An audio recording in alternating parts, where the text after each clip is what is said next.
प्यारे दोस्तों, अस्सलामु अलैकुम। आज हम बात करेंगे उस दर्दनाक वाक़ये की जिसने तारीख़े इस्लाम को हमेशा के लिए बदल दिया। वो वाक़या जहां हक और बातिल आमने सामने थे, वो मैदान जहां प्यास, भूख, तलवारें और कुर्बानियों ने ऐसी तहरीर लिखी जिसे आज भी सुनते ही रूह कांप उठती है। करबला का नाम आते ही दिल भारी हो जाता है, क्योंकि यहाँ सिर्फ एक जंग नहीं लड़ी गई, बल्कि इस्लाम की हिफाजत के लिए नबी पाक सल्लल्लाहु अलैहि वसल्लम के नवासे इमाम हुसैन रज़ियल्लाहु ताला अन्हु ने अपने पूरे घराने के साथ शहादत पेश की। तो चलिए आज जानते हैं करबला की जंग क्यों हुई, किसके साथ हुई और कैसे पेश आई वो अफसोसनाक शहादत जिसने कयामत तक के लिए हक को जिंदा कर दिया। वीडियो को आखिर तक जरूर देखिएगा, क्योंकि ये कोई कहानी नहीं बल्कि वो हकीकत है जिसने हमें हक और सब्र का असली मतलब सिखाया। शहादत का वाकया तो ऐसा है कि हजरत हुसैन की शहादत से आसमान और जमीन भी कांप उठे। ये दुनिया का तन्हा ऐसा वाकया है कि जिसके बाद आसमान लाल पड़ गया था और उस दिन बैतुल मुकद्दस में जो भी पत्थर उठाया जाता उसके नीचे से खून मिलता था। कई दिनों तक लाल आंधियां चलती रहीं और हर तरफ एक वहशत सी छाई रही, क्योंकि हजरत हुसैन की शहादत कोई आम शहादत नहीं थी, बल्कि नबी के नवासे हजरत हुसैन को बड़ी बेदर्दी से करबला के मैदान में शहीद कर दिया गया था। प्यारे दोस्तों, हजरत हुसैन हमारे नबी हुजूर सल्लल्लाहु ताला अलैहि वसल्लम के नाती और हजरत फातिमा के बेटे थे। हमारे हुजूर सल्लल्लाहु ताला अलैहि वसल्लम की वफात के 50 सालों के बाद जब यजीद बादशाह बना तो उसने हुक्म दिया कि सारे लोग आकर मेरे हाथों पर बैत करें और मुझे अपने बादशाह और खलीफा माने। यजीद एक बहुत गुनहगार और अय्याशी करने वाला इंसान था। वो मुसलमानों का बादशाह बनने के बिल्कुल लायक नहीं था। यहां तक कि कई तारीख लिखने वालों ने यजीद के बारे में लिखा है कि वो शराब भी पीता था। इसलिए जब हजरत हुसैन को इस बात की खबर हुई कि यजीद मुसलमानों का खलीफा और बादशाह बन चुका है, तो उन्होंने फरमाया कि यजीद बादशाह बनने के बिल्कुल लायक नहीं है, इसलिए मैं कभी भी उसके हाथों पर बैत नहीं करूंगा। क्योंकि हजरत हुसैन हमारे नबी के नवासे और उस वक्त लोगों में सबसे ज्यादा मशहूर हस्ती थे। इसलिए मुसलमानों में जब तक हजरत हुसैन यजीद को अपना खलीफा नहीं मानते, तब तक दूसरे मुसलमानों की एक बहुत बड़ी तादाद भी यजीद को अपना खलीफा मानने के लिए तैयार ना होती। अब ये खबर मदीना के गवर्नर वलीद तक पहुंच चुकी थी, तो उसने हजरत हुसैन को अपने पास बुलाया और कहा कि आप यजीद को अपना खलीफा मान लें, वरना आपके खिलाफ कोई बड़ा फैसला लिया जाएगा। हजरत हुसैन ने जवाब दिया कि मैं किसी गुनहगार इंसान को अपना बादशाह हरगिज नहीं मान सकता, इसलिए मैं मरना तो गवारा करूंगा, लेकिन यजीद को कभी भी अपना खलीफा तस्लीम नहीं करूंगा। दोस्तों, कूफा शहर के बहुत से लोग ऐसे थे जो हजरत हुसैन की राह पर थे और यजीद को अपना खलीफा मानने के लिए तैयार नहीं थे। इसलिए जब इन लोगों को खबर हुई कि हजरत हुसैन ने भी यजीद को खलीफा मानने से इनकार कर दिया है, तो कूफा शहर वालों ने बहुत सारे खत लिखकर हजरत हुसैन को भेजा और कहा कि आप हमारे पास कूफा आ जाएं, हम आपको अपना बादशाह और खलीफा तस्लीम करेंगे और आपकी खातिर अगर हमें लड़ना पड़े तो हम अपनी जान भी दे देंगे। ये बात जब हजरत हुसैन तक पहुंची तो उन्होंने कूफा शहर जाने का इरादा बना लिया, लेकिन हजरत अब्दुल्लाह बिन अब्बास ने कहा कि आप इस तरह सफर ना करें। यजीद की हुकूमत बहुत जालिम है, इसलिए वो आपके खिलाफ कोई भी कदम उठा सकते हैं। इसलिए आप कूफा वालों को पैगाम भेज दें कि अगर वो हकीकत में आपको अपना खलीफा तस्लीम करते हैं तो खुद ही अपने लश्कर लेकर मदीना आ जाएं। लेकिन हजरत हुसैन ने जवाब दिया कि नहीं, मैं कूफा जाना मुनासिब समझता हूं, क्योंकि मैंने आज रात इस बारे में एक ख्वाब देखा है और मेरा लड़ाई करने का कोई भी इरादा नहीं है।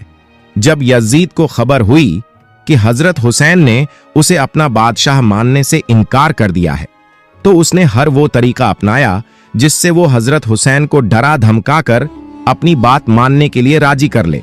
इसलिए जब यजीद को खबर हुई कि हजरत हुसैन कूफा शहर की तरफ अपना लश्कर लेकर निकल चुके हैं और कूफा वाले हजरत हुसैन को अपना खलीफा और बादशाह बनाना चाहते हैं, तो यजीद ने अपने महल के एक बहुत ही जालिम और सख्त दिल इंसान को कूफा शहर का गवर्नर बना दिया। उसका नाम इब्ने ज़ियाद था। यजीद ने अपने गवर्नर इब्ने ज़ियाद को हुक्म दिया कि अगर हजरत हुसैन कूफा शहर पहुंचने की कोशिश करें तो उन्हें रास्ते में ही रोक दिया जाए, उन्हें किसी हाल में भी कूफा शहर में ना पहुंचने दिया जाए। दोस्तों, कूफा शहर से सैकड़ों किलोमीटर पहले करबला का मैदान पड़ता है। जब हजरत हुसैन करबला के मैदान में पहुंचे तो इधर से कूफा शहर के गवर्नर ने एक बहुत बड़ा लश्कर करबला की तरफ रवाना कर दिया। इस लश्कर का सरदार इब्ने सद था। दुश्मनों का लश्कर जैसे ही करबला के मैदान में पहुंचा तो सबसे पहले उन लोगों ने नदी के किनारे अपने आदमियों को फैला दिया ताकि हजरत हुसैन के काफिले वालों को एक बूंद भी पानी नसीब ना हो सके और ये लोग मजबूर होकर यजीद को अपना खलीफा मान लें। हजरत हुसैन के साथ सिर्फ 72 लोग थे, जिसमें 32 लोग घोड़ों पर सवार थे और बाकी सब पैदल आए थे। 3 दिनों तक हजरत हुसैन और उनके साथी सब प्यासे रहे। करबला के मैदान में हजरत हुसैन के साथ उनकी बहनें, भाई और बेटे सभी उनकी मदद के लिए आए थे। दुश्मनों के लश्कर ने जब देखा कि पानी रोकने के बावजूद हजरत हुसैन और उनके साथी अपनी बात पर अड़े हुए हैं तो उन लोगों ने हजरत हुसैन के लश्कर पर हमला करना चाहा। तो हजरत हुसैन ने दुश्मनों के सरदार को पैगाम भेजा कि हमें रात भर सोचने का मौका दो, फिर हम फैसला करेंगे। ये पैगाम सुनकर शिमर, जिसने हजरत हुसैन की गर्दन शहीद की थी, उसने कहा कि हम रात भर की मोहलत नहीं दे सकते, बल्कि इसी वक्त हमला करेंगे। लेकिन आगे से किसी ने कहा कि ऐ शिमर, मोहलत ही तो मांग रहे हैं, अगर वो बगैर लड़े मान जाते हैं तो इससे अच्छी बात क्या होगी, इसलिए रात भर की मोहलत दे देनी चाहिए। शिमर ने कहा कि ठीक है, अगर रात भर में समझ जाते हैं तो ठीक है, वरना सुबह हम हमला कर देंगे। ये जुमे की रात थी। हजरत हुसैन ने अपने तमाम साथियों को जमा करके फरमाया कि ऐ मेरे दोस्तों, ऐ मेरे साथियों, तुम में से जो जाना चाहे वो जा सकता है। मैं नहीं चाहता कि मेरी वजह से तुम्हें अपनी जान गंवानी पड़े, इसलिए मेरी तरफ से बिल्कुल इजाजत है। मैं इन दुश्मनों से जैसे हो सकेगा मुकाबला करूंगा, वरना अल्लाह की राह में शहीद हो जाऊंगा। सारे साथियों ने जवाब दिया कि ऐ इमाम हुसैन, कुछ भी हो जाए, हम आपको इस हालत में छोड़कर वापस नहीं जाएंगे और इन दुश्मनों को आपसे लड़ने से पहले हमारा मुकाबला करना होगा। आपके खातिर तो हम अपने सिर भी कटवा देंगे। सारी रात हजरत हुसैन और उनके साथियों ने अल्लाह के सामने रो रो कर दुआएं मांगी और अपनी फरियाद रखी। सुबह सबने फज्र की नमाज पढ़ी। सामने दुश्मनों का लश्कर हमला करने को तैयार था कि उसी वक्त हजरत हुसैन को हल्की सी नींद आ गई और फिर जब वो बेदार हुए तो मुस्कुराने लगे। साथियों ने पूछा कि हजरत आप मुस्कुरा क्यों रहे हैं? तो हजरत हुसैन ने जवाब दिया कि अभी ख्वाब में मुझे अपने नाना हजरत मोहम्मद मुस्तफ़ा सल्लल्लाहु ताला अलैहि वसल्लम नजर आए थे। वो मुझसे कह रहे थे कि बेटा, तुम्हें इस उम्मत के लिए ये जंग लड़नी ही पड़ेगी। और फिर हजरत हुसैन ने अपने लश्कर को तरतीब देकर खड़ा किया और सामने दुश्मनों को पुकार कर कहा कि ऐ लोगों, क्या तुम्हें पता नहीं कि तुम ये क्या करने जा रहे हो? क्या तुम रसूल के नवासे से जंग लड़ना चाहते हो? क्या तुम्हें पता नहीं कि मेरे नाना मोहम्मद सल्लल्लाहु अलैहि वसल्लम कौन थे? क्या मैं अली का बेटा नहीं हूं? क्या हजरत हमजा मेरे नाना के चाचा नहीं थे? क्या हजरत जाफर मेरे नाना मोहम्मद के चाचा भाई नहीं थे? क्या तुम्हें मेरे नाना की वो बात याद नहीं जो उन्होंने मेरे और मेरे भाई हसन के बारे में फरमाया था कि हसन और हुसैन जन्नत के नौजवानों के सरदार हैं? दुश्मनों के लश्कर पर हजरत हुसैन की इन बातों का कोई असर न हुआ। उनके लश्कर में सिर्फ एक मुसलमान हजरत हूर बिन कैस ऐसे थे कि जो यजीद के लश्कर को छोड़कर हजरत हुसैन की तरफ आ गए और कहने लगे कि ये वक्त है जन्नत और दोजक के फैसले का। अगर आज मैं हजरत हुसैन पर तलवार उठा लूंगा तो अल्लाह मुझे हमेशा के लिए जहन्नुम में डाल देगा। दुश्मनों के सरदार इब्ने साद ने सबसे पहला तीर हजरत हुसैन के लश्कर की तरफ चलाते हुए कहा, तुम लोग गवाह रहना कि आज सबसे पहला तीर मैंने चलाया था। और फिर लड़ाई शुरू हो गई। हजरत हुसैन के लश्कर के साथ अल्लाह की एक खास मदद थी। सामने दुश्मनों का 4000 का लश्कर था और इधर हजरत हुसैन की तरफ सिर्फ 72 लोग थे। लेकिन ये 72 लोग उन 4000 दुश्मनों को अपनी तलवारों से ऐसे काट रहे थे जैसे गाजर मूली काटे जाते हैं। हजरत हुसैन के लश्कर में एक बहुत बहादुर मुसलमान थे। उनका नाम हजरत जुहैर था। दुश्मनों के 10-10 लोग एक साथ मिलकर हजरत जुहैर पर हमला करते, लेकिन हजरत जुहैर अपने घोड़े पर बैठकर अपनी तलवार हवा में लहराते हुए ऐसी तेजी से उन दुश्मनों का मुकाबला करते कि पलक झपकते ही सबकी गर्दन काटकर उन्हें जमीन पर गिरा देते। कोई उनके पास आने की हिम्मत नहीं कर पा रहा था। हजरत जुहैर को देखकर सारे दुश्मन सहमे जा रहे थे। तभी शिमर ने हुक्म दिया कि जुहैर के पास कोई न जाओ, बल्कि दूर ही से उनके ऊपर पत्थर मारो और तीर चलाकर उनको जख्मी करो, वरना वो आज सारे लश्कर को खत्म कर देंगे।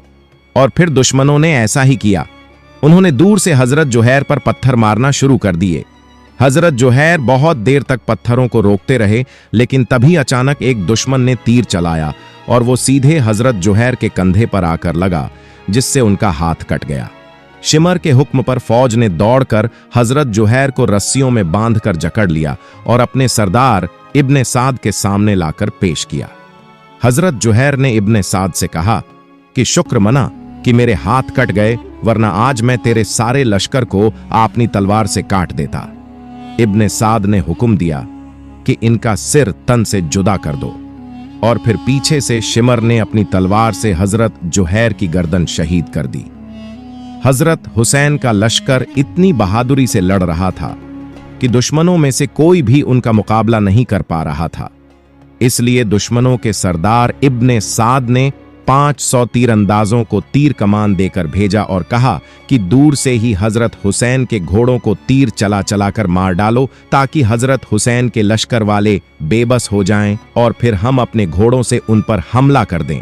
और फिर उन 500 तीरंदाजों ने दूर ही से तीर चलाना शुरू कर दिया और हजरत हुसैन के सारे घोड़ों को शहीद कर दिया। घोड़ों के शहीद हो जाने की वजह से हजरत हुसैन का सारा लश्कर पैदल हो गया। जुमे का दिन था, दोपहर का वक्त हो चुका था।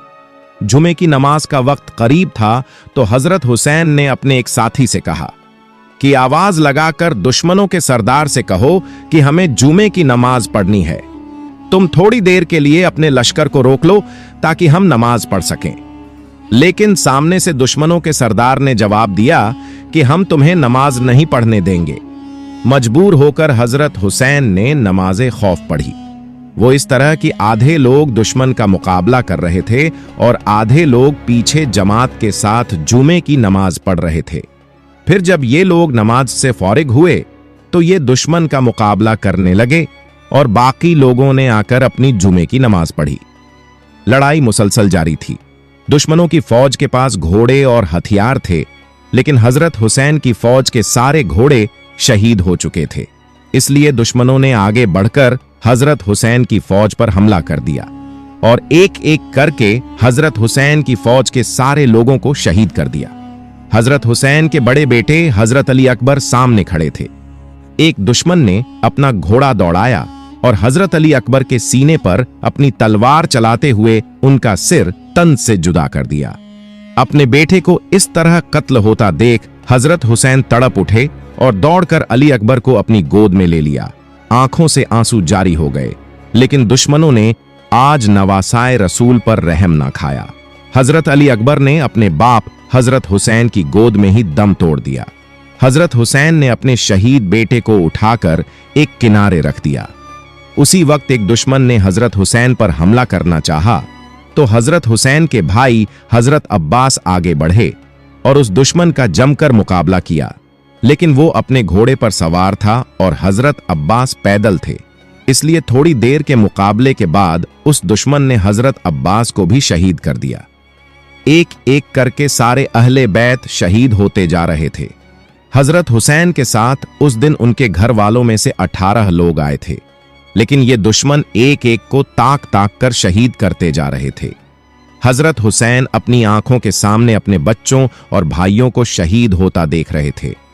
हजरत हुसैन के बड़े भाई हजरत हसन के बेटे हजरत अब्दुल्लाह ने जब देखा कि दुश्मनों ने मेरे चाचा हजरत हुसैन पर हमला कर दिया है, तो ये 6 साल का बच्चा अपने खेमे से एक लाठी लेकर अपने चाचा हजरत हुसैन को बचाने के लिए दौड़ा।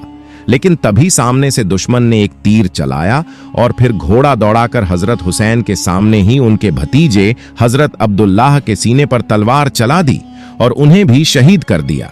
खैमे के अंदर से घर की औरतें ये सारा मंजर देख रही थीं। हजरत हुसैन की बहन हजरत ज़ैनब खैमे के अंदर मुसल्ला बिछाकर अल्लाह के सामने सजदे में गिर गई और रो रो कर दुआएं कर रही थीं कि ऐ अल्लाह, अपने नबी के नवासे और मेरे भाई हुसैन की मदद फरमा। या अल्लाह, आप देख रहे हैं ना कि इन दुश्मनों ने कैसे मेरे घर वालों को शहीद कर दिया। प्यारे दोस्तों, करबला के मैदान में हजरत हुसैन रजी अल्लाह ताला अन्हु से लड़ने वाले उनके दुश्मन कोई गैर मुस्लिम नहीं थे, बल्कि सब के सब मुसलमान थे, लेकिन वो सब गुमराह थे। ये कौम कयामत के दिन अल्लाह को क्या जवाब देगी कि जिसने अपने नबी की औलाद को भी शहीद कर दिया। जब हजरत हुसैन रजी अल्लाह ताला अन्हु के सारे भाई और साथी शहीद कर दिए गए तो हजरत हुसैन ने अपनी तलवार उठाई और दुश्मनों से लड़ने के इरादे से आगे बढ़े। इतनी देर में हजरत हुसैन को अपने सबसे छोटे बेटे का ख्याल आया और उसे देखकर रोने लगे।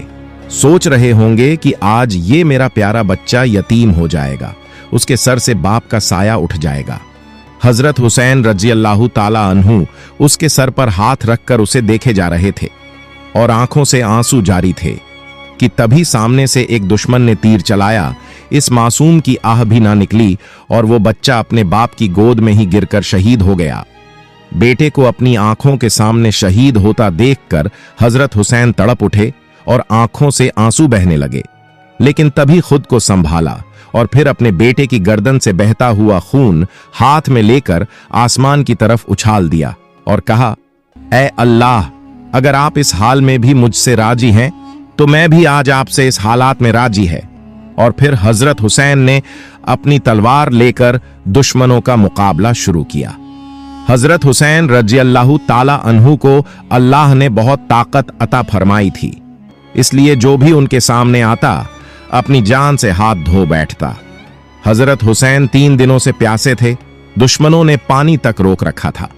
पानी का एक बूंद भी इस नबी के नवासे को नसीब ना हुआ। उसी हालत में प्यासे हजरत हुसैन करबला के मैदान में अकेले दुश्मनों का मुकाबला कर रहे थे। हजरत हुसैन ऐसी बहादुरी से लड़ रहे थे कि दुश्मनों के लश्कर में से एक आदमी, जिसका नाम अब्दुल्ला बिन अम्मार था, उसने कहा, अल्लाह की कसम, मैंने अपनी सारी जिंदगी में कोई ऐसा इंसान नहीं देखा कि जिसकी आंखों के सामने उसके सारे घर वालों को शहीद कर दिया गया हो, फिर भी वो इतनी हिम्मत और बहादुरी के साथ अपने दुश्मनों का मुकाबला करे जैसा कि आज हुसैन कर रहे हैं। हजरत हुसैन को बहुत तेज प्यास लगी थी, इसलिए वो लश्कर को काटते हुए सामने दरिया की तरफ बढ़े और दरिया के पास पहुंचकर जैसे ही हाथ में पानी लेकर पीना चाहा तो सामने से एक दुश्मन ने ऐसा तीर चलाया कि वो सीधे हजरत हुसैन की गर्दन को लगता हुआ गुजर गया और उनकी गर्दन से खून बहने लगा। हजरत हुसैन ने अपनी गर्दन का खून अपने हाथ में लिया और अल्लाह से कहा, ऐ अल्लाह, लगता है आपसे मैं प्यासा ही मिलूंगा। और फिर हजरत हुसैन उठे और दुश्मनों की तरफ मुड़े तो दुश्मनों ने आपको चारों तरफ से घेर लिया। दुश्मन की फौज घोड़ों पर थी और हजरत हुसैन पैदल, भूखे प्यासे, अकेले उन दुश्मनों का मुकाबला कर रहे थे। हजरत हुसैन दुश्मनों का मुकाबला करने के लिए उठे और हाथ में तलवार ली, लेकिन तभी एक दुश्मन ने हजरत हुसैन रजी अल्लाह ताला अन्हु के बाएं कंधे पर तलवार से हमला किया, जिसकी वजह से हजरत हुसैन का हाथ कट गया और वो बेबस हो गए। लेकिन हजरत हुसैन ने हार न मानी और तलवार दूसरे हाथ में लेकर दुश्मनों का मुकाबला करना चाहा। लेकिन तभी एक दुश्मन ने एक बड़ा सा तीर, जिसको नेजा बोलते हैं, उससे हजरत हुसैन पर हमला कर दिया और वो नेजा सीधे हजरत हुसैन के सीने में घुस गया। हजरत हुसैन बेबस होकर जमीन पर गिर पड़े। शिमर ने फौज से कहा कि आगे बढ़कर हुसैन का सिर तन से जुदा कर दो, पर कोई ऐसा करने की हिम्मत नहीं कर पा रहा था। लेकिन फिर खुद शिमर ही आगे बढ़ा और हजरत हुसैन का सिर तन से जुदा कर दिया। हजरत हुसैन का जिस्म धड़ाम से जमीन पर गिरा और फिर शिमर के हुक्म पर हजरत हुसैन का सर तलवार की नोक में लगाकर आसमान की तरफ उठा दिया गया। शिमर ने हुक्म दिया कि जितने भी लोग हजरत हुसैन के साथ आए हैं उन सभी के सिर तन से जुदा कर दो और तलवारों की नोकों पर चढ़ा दो। हजरत हुसैन के सभी साथियों के सिरों को तन से जुदा कर दिया गया और तलवारों की नोकों पर चढ़ा दिए गए। उसके बाद शिमर ने हुक्म दिया कि हजरत हुसैन के जिस्म पर घोड़े दौड़ा दिए जाएं। शिमर के हुक्म पर ऐसा ही किया गया और फिर हमारे हुजूर सल्लल्लाहु ताला अलैहि वसल्लम के नवासे हजरत हुसैन रजी अल्लाहु ताला अन्हु के जिस्म पर घोड़े दौड़ाकर उनके जिस्म को खराब कर दिया गया। हजरत हुसैन के जिस्म पर 32 तलवारों के जख्म थे और 34 नेजों के जख्म थे। दोस्तों, इस बेदर्दी के साथ करबला के मैदान में हमारे हुजूर सल्लल्लाहु ताला अलैहि वसल्लम के नवासे हजरत हुसैन को शहीद किया गया। इसके बाद शिमर के हुक्म पर फौज ने खेमों में बैठी औरतों पर हमला कर दिया और उनका सारा सामान लूट लिया। सारी औरतों के हाथों में जंजीरें बांधकर उन्हें बाहर निकाला गया। तो उन औरतों में हजरत हुसैन की बहन हजरत जैनब भी थीं। हजरत जैनब ने जब बाहर निकलकर अपने घर वालों को देखा कि वो सब शहीद हो चुके हैं और अपने भाई हजरत हुसैन और उनके कटे हुए सर को तलवारों पर चढ़ा देखा तो वो तड़प उठी। उन्होंने कहा, ऐ यजीद, तू समझता है कि तूने हम पर जुल्म करके हमें रुसवा कर दिया। कसम है अल्लाह की, तूने हमारी इज्जत और मकाम को और बुलंद कर दिया है। और फिर जब दुश्मनों की नजर हजरत हुसैन के बेटे इमाम जैनुल आबिदीन पर पड़ी, वो बहुत बीमार थे, इसलिए खेमे के अंदर लेटे हुए थे। दुश्मनों ने जब उन्हें कत्ल करना चाहा तो हजरत जैनब इमाम जैनुल आबिदीन को बचाने के लिए उन पर लेट गई और हाथ जोड़कर कहने लगी, ऐ अल्लाह के दुश्मनों, अभी तक तुम्हारी प्यास नहीं बुझी है। रसूल के घर वालों की कितनी लाशें बिछाओगे, कितनों की गर्दन काटोगे, कुछ तो शर्म करो। आखिर मजबूर होकर दुश्मनों को पीछे हटना पड़ा और हजरत जैनब ने अपने भाई के बेटे इमाम जैनुल आबिदीन को कत्ल ना होने दिया और फिर इन सारे लोगों को कैदी बनाकर यजीद के महल पहुंचाया गया। सारे रास्ते हजरत जैनब अपने भाई हुसैन की ये हालत देखकर रोती रहीं और इन दुश्मनों के लिए बद्दुआ करती रहीं। आखिर कई दिनों के सफर के बाद ये काफिला यजीद के महल पहुंचा। हजरत हुसैन और उनके साथियों का कटा हुआ सर जालिम यजीद के सामने रखा गया तो वो सीना तान कर खड़ा हो गया और कहने लगा, जो भी मेरी मुखालिफत करेगा और मेरी बात नहीं मानेगा तो उसका अंजाम यही होगा। यजीद के हाथ में एक लकड़ी की छड़ी थी तो उसने वो छड़ी हजरत हुसैन के कटे सर पर मारी और फिर होठों पर छड़ी मारते हुए कहा, मेरे खिलाफ जाने वालों का यही अंजाम होगा। ये मंजर देखकर एक सहाबी हजरत अब्बू बर्ज अलमी खड़े हो गए और यजीद से कहने लगे, ऐ जालिम, अपनी छड़ी हुसैन के होठों से हटा ले। मैंने इन होठों पर अपने नबी के होठों को लगते देखा है। यजीद ने कहा, ऐ अब्बू बर्ज, शुक्र मना कि तू बूढ़ा हो गया है और तेरे बाल सफेद हो गए हैं, इसलिए मैं तेरी इज्जत करता हूं, वरना अभी मैं अपनी तलवार से तेरी गर्दन उड़ा देता। जिस दिन हजरत हुसैन को शहीद किया गया तो उसी दिन हजरत अब्दुल्लाह बिन अब्बास ने ख्वाब देखा कि हुजूर सल्लल्लाहु ताला अलैहि वसल्लम के हाथ में एक बोतल है जिसमें खून भरा हुआ है। हजरत अब्दुल्ला बिन अब्बास ने पूछा, ऐ अल्लाह के रसूल, आपके हाथ में यह खून कैसा है? तो अपने फरमाया, ये मेरे हुसैन और उसके साथियों का खून है जो मैं सुबह से जमा कर रहा हूं और कयामत के दिन मैं अल्लाह के सामने गवाह बनकर आऊंगा कि इन जालिमों ने कैसे मेरे हुसैन को शहीद कर दिया। हजरत हुसैन अपने भतीजे को बचाने के लिए दौड़े, लेकिन तब तक दुश्मन अपना काम कर चुका था और हजरत अब्दुल्लाह के सीने से खून का फव्वारा उबल रहा था। हजरत हुसैन ने दौड़कर अपने भतीजे अब्दुल्लाह को अपनी गोद में ले लिया और रोते हुए कहा, ऐ मेरे भतीजे, मुझे माफ कर देना। आज करबला के मैदान में तेरा चचा हुसैन बहुत बेबस है। देखते ही देखते भतीजे ने हजरत हुसैन की गोद में ही दम तोड़ दिया। हजरत हुसैन ने रोते हुए भतीजे के जिस्म को उठाकर किनारे रखा। जिस दिन हजरत हुसैन को शहीद किया गया तो उस दिन शाम और इराक मुल्क में जिस पत्थर को भी उठाया जाता उसके नीचे से खून निकलता। वहां की मिट्टी से खून निकल रहा था, पत्थरों से खून निकल रहा था। ये देख सभी हैरान थे। हजरत हुसैन के बेटे इमाम जैनुल आबिदीन हर वक्त रोया करते थे। तो किसी ने उनसे पूछा कि हजरत, आप इतना ज्यादा क्यों रोते हो? तो उन्होंने जवाब दिया, हजरत याकूब अलैहिस्सलाम का बेटा यूसुफ खो गया था, बाद में मिल भी गया था, लेकिन फिर भी उस बेटे को याद करके हजरत याकूब इतना रोए थे कि उन्होंने अपनी आंखें खराब कर ली थीं। मैंने तो अपनी आंखों के सामने अपने पूरे घर वालों को कत्ल होते देखा है, तो मैं कैसे ना रोऊं।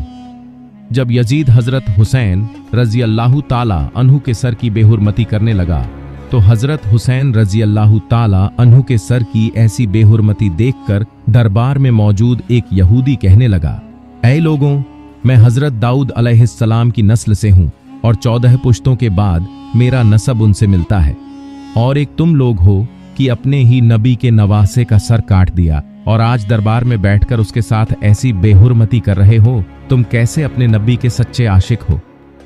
हजरत हुसैन रजी अल्लाह ताला अन्हु की बहन हजरत ज़ैनब अपने भतीजे इमाम ज़ैनुल आबिदीन को पकड़कर रोए जा रही थीं और अपने भाई हजरत हुसैन के कटे सिर की बेहुरमती देखकर अल्लाह से फरियाद कर रही थीं कि तभी यजीद ने हजरत ज़ैनुल आबिदीन से कहा, तुमने देख लिया ना कि तुम्हारे बाप ने मेरी मुखालिफत की तो अल्लाह ने उसका कैसा अंजाम किया। इस पर हजरत ज़ैनुल आबिदीन ने कुरान की एक आयत पढ़कर जवाब दिया, ऐ यजीद, दुनिया में जो कुछ भी होता है सब मेरे अल्लाह के हुक्म से होता है। तो यजीद ने जवाब दिया, ये सब कुछ तुम लोगों की ही करतूतों की वजह से हुआ है। और फिर यजीद ने हजरत ज़ैनब के हाथ में उनके भाई हजरत हुसैन का सर रखते हुए कहा, अब तुम लोग इज्जत के साथ अपने घर मदीना जा सकते हो। और फिर हजरत ज़ैनब रोती हुई अपने घर वालों के साथ मदीना की तरफ चल पड़ी। हजरत ज़ैनब सारे रास्ते भर अपने भाई हजरत हुसैन का सर देखकर रोती जा रही थी। आखिर फिर ये लुटा हुआ काफिला कई दिनों के सफर के बाद मदीना पहुंचा। जब लोगों को खबर हुई कि दुश्मनों ने हजरत हुसैन रजी अल्लाह ताला अन्हु का सिर तन से जुदा कर दिया है, तो लोगों में कोहराम मच गया और हर घर से रोने की आवाजें आने लगीं। सारे मदीना के लोग सिमटकर हजरत ज़ैनब के पास पहुंचे। हजरत ज़ैनब बहुत खामोश थीं, किसी से बात नहीं कर रही थीं। हजरत हुसैन का सिर उनके हाथों में था और आंखों से आंसू जारी थे। अचानक हजरत ज़ैनब अपने भाई हुसैन का सिर लेकर अपने नाना हुजूर सल्लल्लाहु ताला अलैहि वसल्लम के रोजे की तरफ चल पड़ी। जब हजरत ज़ैनब हुजूर सल्लल्लाहु ताला अलैहि वसल्लम के रोजे पर पहुंची तो आंखों से बेकाबू आंसू बहने लगे और फिर उन्होंने हुजूर सल्लल्लाहु ताला अलैहि वसल्लम के रोजे के पास हजरत हुसैन का सिर रखते हुए ऐसे अल्फाज कहे कि जिन्हें सुनकर सारे मदीना वाले रोने लगे। हजरत ज़ैनब ने हुजूर सल्लल्लाहु ताला अलैहि वसल्लम के रोजे के सामने खड़े होकर कहा, ऐ मेरे नाना जान, काश कि आप देख सकते कि दुश्मनों ने आपके प्यारे हुसैन का क्या हाल किया है। उसे कत्ल कर दिया और उसके जिस्म पर घोड़े दौड़ा दिए, और जब इससे भी दिल ना भरा तो दुश्मनों ने आपके प्यारे हुसैन का सिर तन से जुदा कर दिया। हजरत ज़ैनब अपने नाना हुजूर सल्लल्लाहु ताला अलैहि वसल्लम के रोजे के सामने खड़ी फरियाद कर रही थीं और आंखों से लगातार आंसू बह रहे थे। मदीना वाले भी सब पीछे खड़े हजरत ज़ैनब की दुख भरी फरियाद सुनकर रो रहे थे।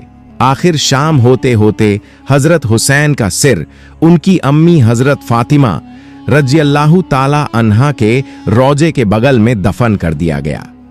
जिन लोगों ने हजरत हुसैन रजी अल्लाह ताला अन्हु को बेदर्दी से कत्ल किया था, तो अल्लाह ने उन सभी लोगों को इसी दुनिया में सजा दी। करबला के मैदान में दुश्मनों में से एक आदमी जिसका नाम इब्ने जुबैरा था, उसने हजरत हुसैन रजी अल्लाह ताला अन्हु को पुकार कर गालियां दी और बुरा बुरा कहा। तो हजरत हुसैन ने उसके लिए बद्दुआ की और कहा, ऐ इब्ने जुबैरा, अल्लाह तेरे जिस्म के टुकड़े टुकड़े कर दे। और फिर उसी वक्त इब्ने जुबैरा का घोड़ा पागल होकर इधर उधर बिदकने लगा। घोड़े के बिदकने की वजह से इब्ने जुबैरा का पैर फिसला और वो घोड़े से नीचे गिर पड़ा, लेकिन उसकी एक टांग घोड़े की जीन में फंस गई। फिर वो पागल घोड़ा उसे घसीटते हुए पत्थरों के ऊपर दौड़ने लगा। वो घोड़ा इतनी तेज दौड़ रहा था कि पत्थरों की चोट से इब्ने जुबैरा का जिस्म कट कट कर गिरने लगा और आखिर उसका सारा जिस्म कट कट कर खत्म हो गया। सिर्फ उसकी वो टांग बची जो उस घोड़े की जीन में फंसी थी। जिस वक्त करबला के मैदान में हजरत हुसैन रजी अल्लाह ताला अन्हु 3 दिनों के प्यासे दरिया के किनारे पानी पीने जा रहे थे, तो उसी वक्त दुश्मनों में से एक आदमी जिसका नाम इब्ने नुमैल था, उसने हजरत हुसैन के मुंह की तरफ एक तीर चलाया। वो तीर सीधा आकर हजरत हुसैन की गर्दन में लगता हुआ दूसरी तरफ निकल गया, जिसकी वजह से हजरत हुसैन पानी ना पी सके और उनकी गर्दन से खून बहने लगा। तो हजरत हुसैन रज़ी अल्लाहु ताला अन्हु ने इब्ने नुमैल से कहा, ऐ जालिम, जैसे तूने मुझे पानी नहीं पीने दिया है, ऐसे ही अल्लाह तुझे हमेशा प्यासा रखे। हजरत हुसैन की इस बद्दुआ का उस दुश्मन पर ऐसा असर हुआ कि वो चाहे जितना पानी पी लेता, फिर भी उसकी प्यास ना बुझती। आखिर उसी दिन शाम को उसने इतना ज्यादा पानी पी लिया कि उसका पेट फट गया और उसकी मौत हो गई। दुश्मनों का सरदार इब्ने ज़ियाद, जिसने हजरत इमाम हुसैन का सर काटने का हुक्म दिया था और उसी के हुक्म पर फौजियों ने हजरत हुसैन का सिर तन से जुदा किया था, तो इब्ने ज़ियाद का नौकर बयान करता है, जब इब्ने ज़ियाद हजरत हुसैन का सिर तन से जुदा करके शाम को अपने महल पहुंचा तो मैं भी उसके साथ था। जैसे ही उसने महल के अंदर कदम रखा तो अचानक सामने से एक आग का शोला उसकी तरफ लपका। करीब था कि वो आग मेरे सरदार इब्ने ज़ियाद को जला देती, लेकिन तभी अचानक वो आग गायब हो गई और इब्ने ज़ियाद ने मुझसे कहा, ऐ आदमी, क्या तुमने भी वो आग देखी जो मेरी तरफ लपकी थी? तो मैंने कहा, हाँ मेरे सरदार, मुझे भी वो आग नजर आई थी। तो इब्ने ज़ियाद ने मुझसे कहा, ये बात किसी को भी मत बताना, इसको राज ही रखना। हजरत सुफियान सौरी फरमाते हैं कि हजरत हुसैन को शहीद करने वाले आदमी का अंजाम मैंने ऐसा देखा कि उसे इतनी ज्यादा प्यास लगती थी कि वो चाहे सारे दरिया का पानी पी ले, फिर भी उसकी प्यास ना बुझती। आखिर एक दिन उसने इतना ज्यादा पानी पी लिया कि उसका पेट ही फट गया और उसकी मौत हो गई। हजरत अब्बू कबीला कहते हैं कि करबला के मैदान में दोपहर के वक्त हजरत हुसैन को शहीद किया गया था। तो जिस वक्त हजरत हुसैन को शहीद किया गया, अचानक सूर्य ग्रहण होने लगा और फिर सूरज छुपते छुपते इतना ज्यादा छुप गया कि दोपहर के वक्त रात की तरह अंधेरा हो गया और आसमान में तारे नजर आने लगे।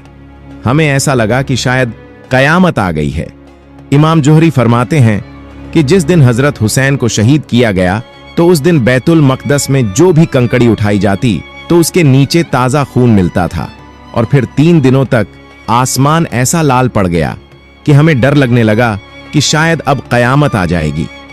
तो प्यारे दोस्तों, ये था हजरत इमाम हुसैन की शहादत का पूरा वाकया। दोस्तों, हम उम्मीद करते हैं कि आपको ये वाकया समझ में आया होगा। आप लोग इस वीडियो को अपने दोस्तों में जरूर शेयर कीजिएगा और कमेंट करके अपनी राय हमें जरूर बताइएगा। अगर इस वीडियो में कोई गलती नजर आती है तो आप हमें कमेंट करके बताइएगा। उस गलती के लिए हम पहले से ही अल्लाह ताला से माफी मांगते हैं। अल्लाह ताला हमें कहने सुनने में जो भी हमसे गलती हुई है उसे माफ फरमा दे, आमीन। प्यारे दोस्तों, इस वीडियो को ज्यादा से ज्यादा शेयर जरूर करें ताकि लोगों को यह पता चल सके कि करबला में इमाम हुसैन के साथ क्या क्या हुआ था। तो हम मिलते हैं आपको अगली वीडियो में, तब तक के लिए अल्लाह हाफिज। प्यारे दोस्तों, अस्सलामु अलैकुम। आज हम आपको एक ऐसा वाकया सुनाने जा रहे हैं जो लोगों के दिलों को छू जाता है। ये वाकया है इमाम हुसैन अलैहिस्सलाम और उनके वफादार घोड़े जुलजाना की। एक ऐसा घोड़ा जो न सिर्फ अपने मालिक का साथी था बल्कि करबला के मैदान में वफादारी की मिसाल बना। आज हम बात करेंगे कि जुलजाना इमाम हुसैन अलैहिस्सलाम के पास कैसे आया, उन्होंने उसे कितने प्यार से रखा, करबला की जंग में उसने इमाम हुसैन अलैहिस्सलाम का कैसे साथ दिया और इमाम हुसैन की शहादत के बाद उसका क्या हुआ। तो चलिए शुरू करते हैं। दोस्तों, जुलजाना कोई आम घोड़ा नहीं था। ये एक खूबसूरत, ताकतवर और वफादार घोड़ा था जो इमाम हुसैन अलैहिस्सलाम के पास एक खास मकसद के लिए आया। कहानी शुरू होती है जब इमाम हुसैन अलैहिस्सलाम मदीना में रहते थे। एक दिन एक शख्स ने उन्हें ये घोड़ा हदिया किया। कहा जाता है कि ये घोड़ा इतना खूबसूरत था कि उसकी चमक देखकर लोग हैरान रह जाते थे। इमाम हुसैन अलैहिस्सलाम ने इस घोड़े का नाम रखा जुलजाना। जुलजाना का मतलब है तेज रफ्तार या सजा हुआ घोड़ा। इमाम हुसैन अलैहिस्सलाम ने इसे अपने खानदान के साथ रखा और उसकी देखभाल में कोई कमी नहीं छोड़ी। वो खुद जुलजाना को खिलाया करते, उससे बातें करते और उसकी सवारी करते।